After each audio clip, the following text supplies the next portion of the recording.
प्रथम दूत तुरीध्वनि करन्ते रक्त मिश्रित शिला ओ अग्नि उपस्थित होई पृथ्वी रे निक्षिप्त हैला। सेथिरे पृथ्वी ओ वृक्ष समूहर 3 भाग पुणी समस्त सबुज रंगर घास जलिगला। द्वितीय दूत तुरीध्वनि करन्ते जेपरि अग्नि प्रज्वलित गोटे बृहत् पर्वत समुद्र रे निक्षिप्त हैला। सेथिरे समुद्रर तृतीयांश जल रक्तमय होइगला।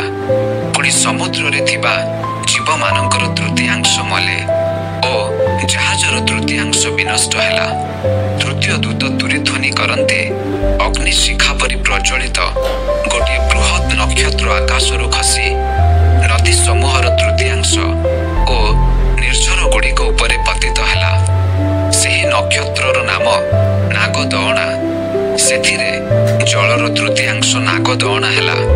आउ अनेक लोक सेही जल हेतु मले, कारण ताहा तिक्त करा जाइथिला।